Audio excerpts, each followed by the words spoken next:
مرحبا بكم أعزائي التلاميذ سنة الثانية بكالوريا. في هذا الفيديو on va faire une révision de dosage et quelles sont les astuces à connaître dans un dosage. Donc dosage acido-basique, on va s'intéresser au dosage acido-basique parce qu'il y a un dosage acido-basique et il y a un dosage d'oxydoréduction, mais pour vous, je vais s'intéresser dans cette vidéo au dosage acido-basique. Donc, c'est quoi un dosage acido-basique? Donc, quels sont les objectifs? Doser une solution, ça veut dire déterminer la concentration d'un élément chimique. Si on s'intéresse aux réactions acido-basiques, doser un acide, c'est-à-dire déterminer sa concentration. Déterminer sa concentration, c'est grâce à une base. C'est avec une base qu'on peut déterminer la concentration de l'élément. Donc, l'élément à doser est appelé élément titré.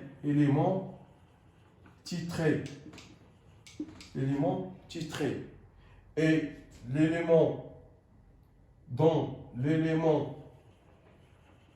la concentration est connue est appelé titrant.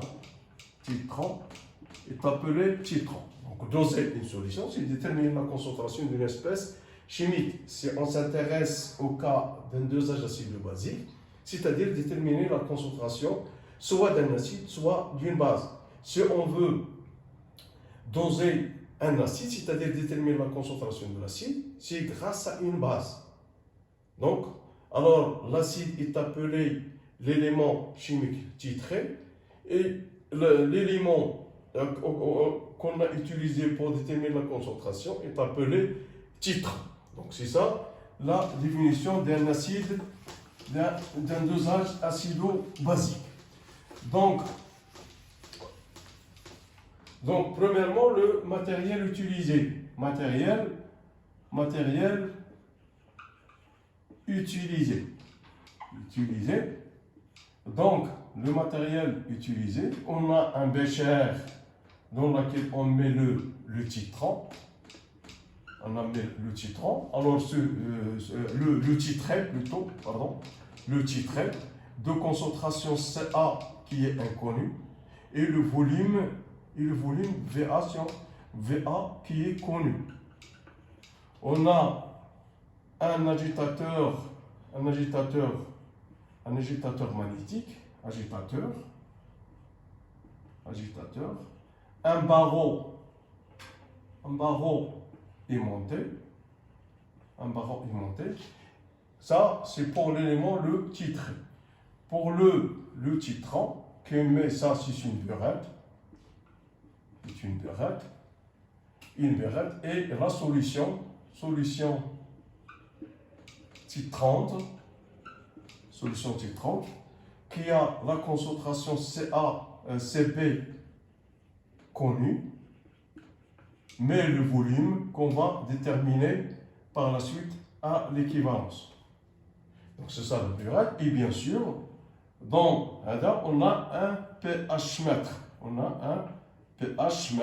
Qui va poursuivre l'évolution. Donc, on a le titré et le titrant dans la burette. Donc, l'équation de la réaction, d'une façon générale, elle s'écrit de la forme A petit a plus petit b grand B qui donne C grand C plus petit d grand D avec A et B c'est le titré et le titrant. A, B, C, D, ce sont les coefficients stoichiométriques. Maintenant, on va passer au cas particulier. Donc, pour le cas particulier, si on suppose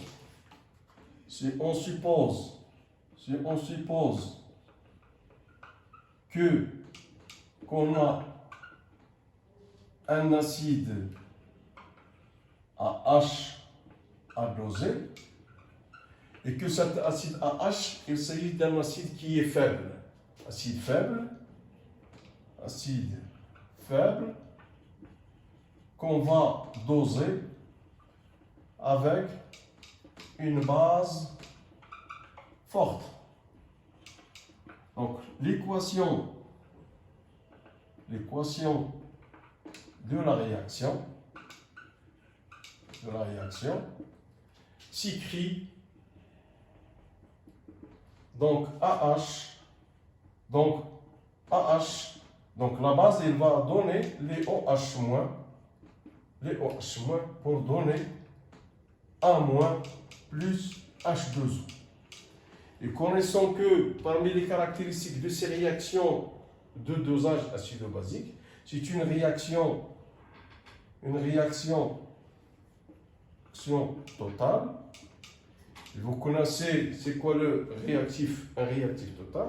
Ça veut dire que l'un des réactifs, il est limitant. Donc, on a une réaction qui est totale.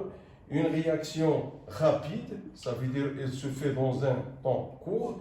Et une réaction qui est unique. Il n'y a pas de réaction secondaire. Donc, on suppose qu'on a un acide H, alors cet acide il est faible, dosé avec une base qui est forte. Donc, l'équation de la réaction s'écrit AH plus OH-, plus H2O. Et ça, c'est ce qu'on appelle l'équation de réaction de dosage. L'équation de réaction de dosage. Ça, dans le cas d'un acide faible avec une base forte.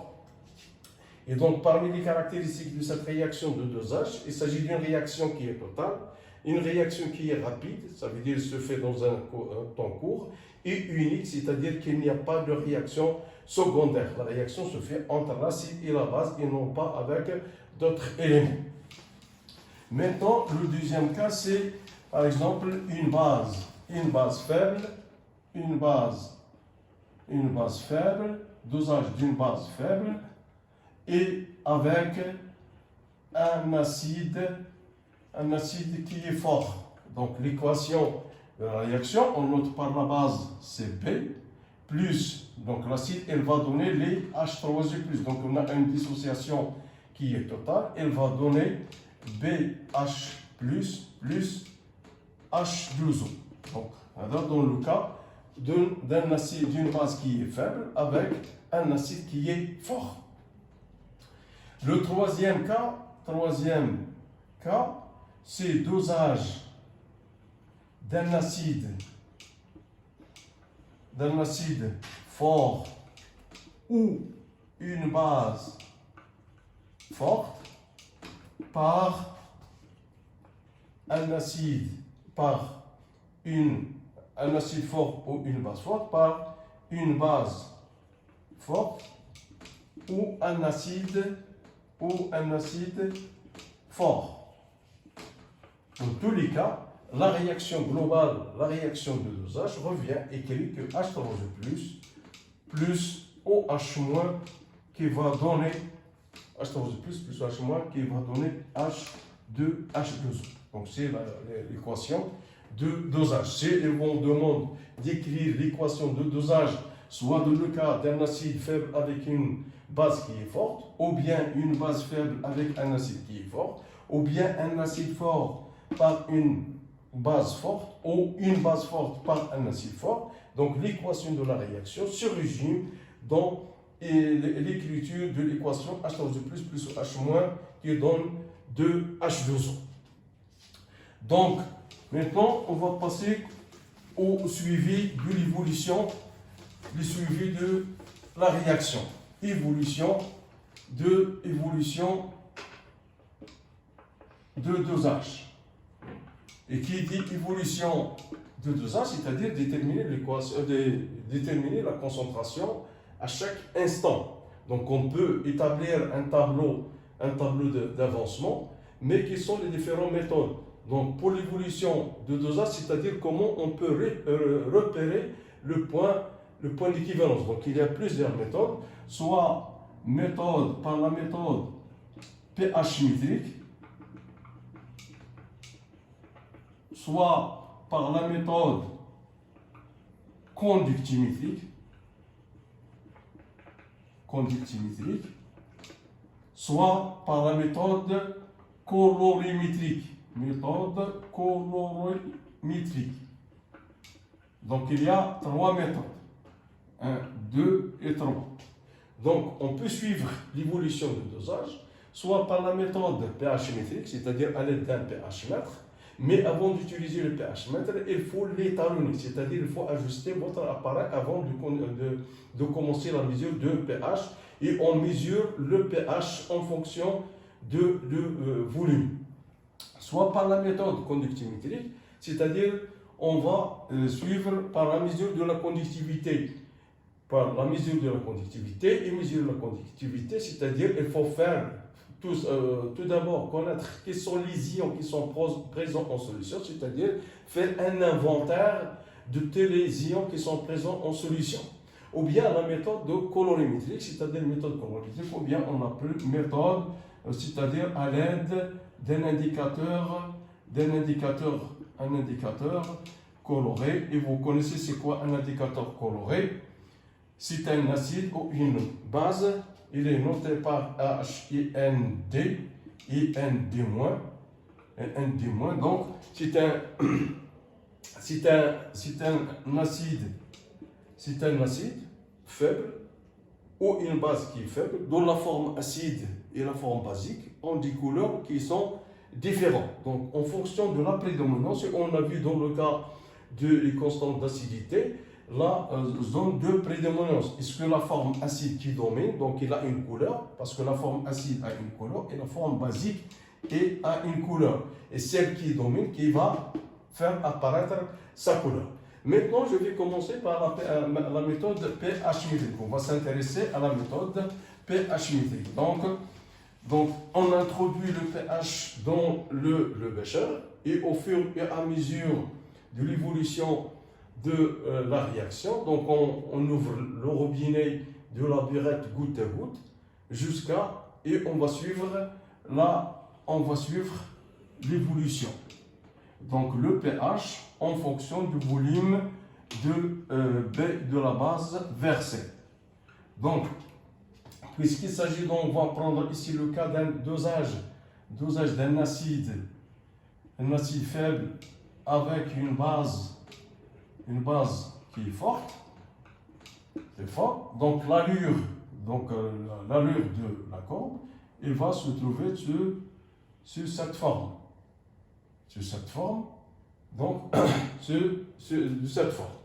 Donc une fois la courbe obtenue, donc comment on peut déterminer le point d'équivalence, c'est-à-dire déterminer les coordonnées de point d'équivalence. C'est les coordonnées du point d'équivalence, c'est le pH et le volume à l'équivalence. Donc plusieurs méthodes ont été proposées, mais nous on va utiliser la méthode des tangentes. Méthode des tangentes. Mais donc on peut dire que cette courbe il est partagée en trois parties. Donc la première abeille dans laquelle le pH il varie légèrement, donc cette première partie, on constate que le pH varie légèrement.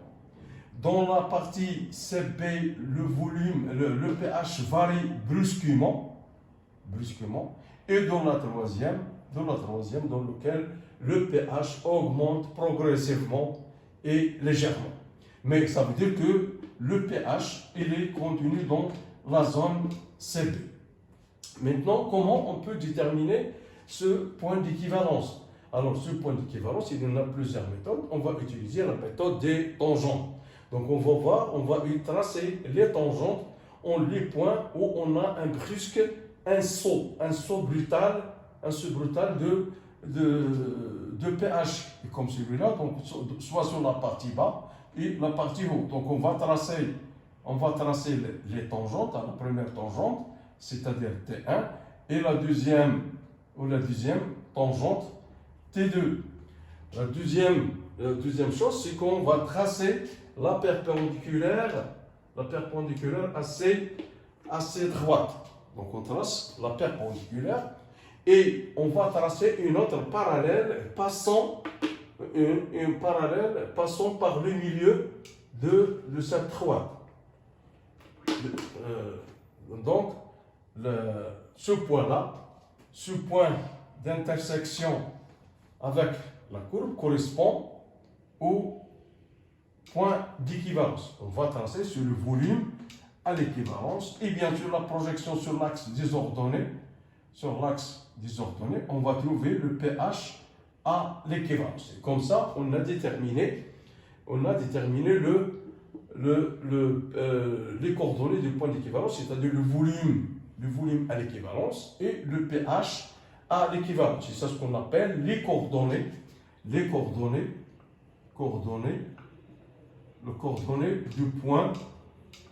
point d'équivalence.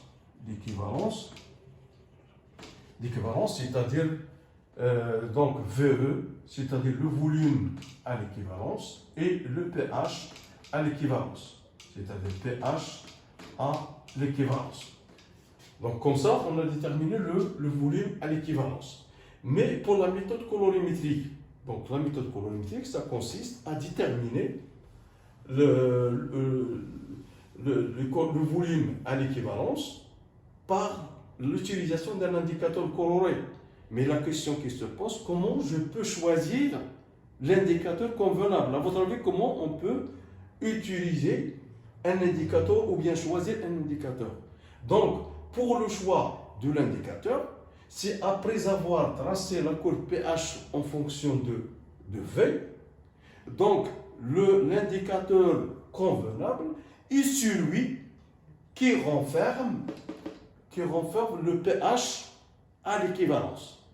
Et comme ça, on a utilisé la méthode colorimétrique qui consiste à déterminer l'indicateur convenable. Et l'indicateur convenable, une fois tracé la courbe pH en fonction de V, donc une fois l'indicateur convenable est celui qui renferme dans sa zone de virage le pH à l'équivalent. Comme ça, on a utilisé l'indicateur coloré. Pour la méthode conductimétrique, ça consiste à tracer, donc je passe maintenant à la méthode conductimétrique. La méthode conductimétrique, alors on a déjà vu, vous pouvez consulter les vidéos faites, donc ça consiste à tracer la conductivité en fonction du volume versé. Et on va trouver une courbe de cette forme. Donc cette courbe, ça permet de déterminer le volume à l'équivalence. Et connaissant le volume à l'équivalence, on va trouver, une fois qu'on va utiliser le tableau d'avancement, ça permet, connaissant le volume à l'équivalence, donc les réactifs, donc soit le titrant, soit le titré, sont limitants, donc je peux déterminer la concentration. Maintenant, je vais passer comment je détermine, une fois déterminé le volume à l'équivalence, déterminé soit par la méthode conductimétrique, soit par la méthode colorimétrique, je passe à tracer, à déterminer la concentration. Mais la meilleure méthode pour déterminer la concentration, c'est de tracer le tableau d'avancement. Le tableau d'avancement, il comprend l'équation. Ici, vous avez l'équation. Ici, vous avez les quantités de matière.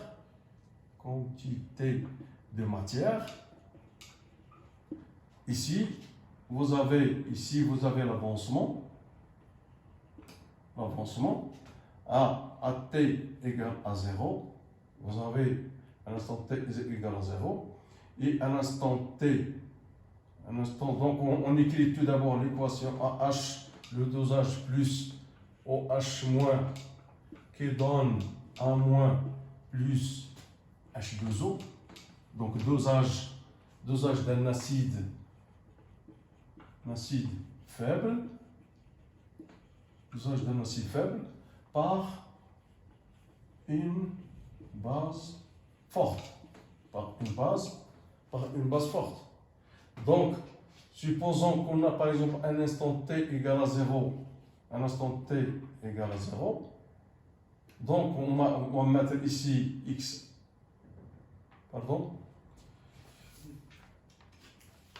État, et ici état initial, intermédiaire,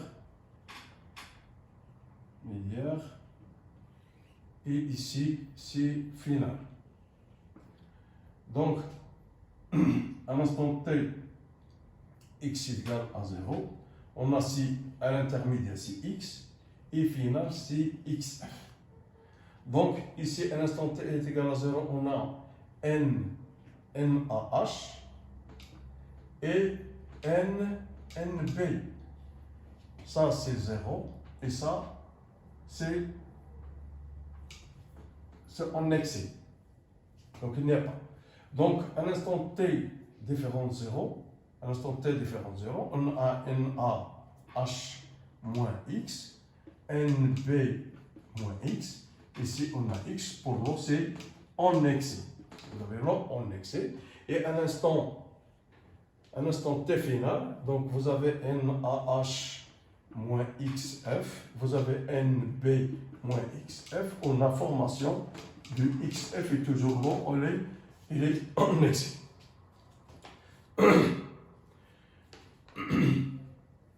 Donc maintenant on va trouver la concentration de l'élément inconnu, c'est-à-dire de l'acide. Donc on constate que par exemple à l'équivalence,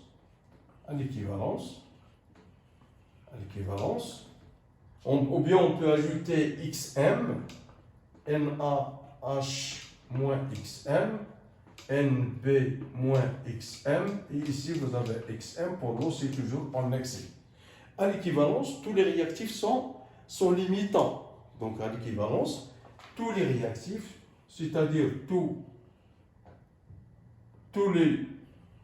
les éléments sont limitants. Ça veut dire quoi? Sont limitants, ça veut dire que le titré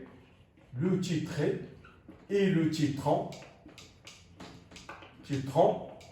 sont limités. Donc ça veut dire qu'ils sont limités, ils sont limitants. Ça veut dire que NaH moins XM égale à 0, NB moins XM égale à 0. Ça veut dire que ici, la première équation et la deuxième, NaH est égal à XM, et NB est égal à XM. C'est équivalent à écrire que NaH est égal à NB. Donc, NaH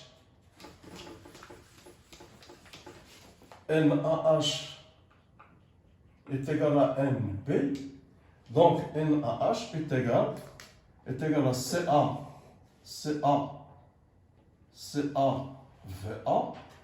est égal à CbVE, c'est-à-dire le volume à l'équivalence, c'est-à-dire NB. Donc, maintenant, je peux déterminer que Ca est égal à CbVE sur VA. On a déjà montré que Cb est connu, le volume à l'équivalence il est déterminé par dosage, et VA il est connu, c'est-à-dire le volume de l'élément titré. Et comme ça, on a déterminé la concentration. Parfois, on peut vous demander de déterminer le taux. Le taux, vous connaissez c'est quoi le taux? Taux d'une réaction est égal à XF sur XM.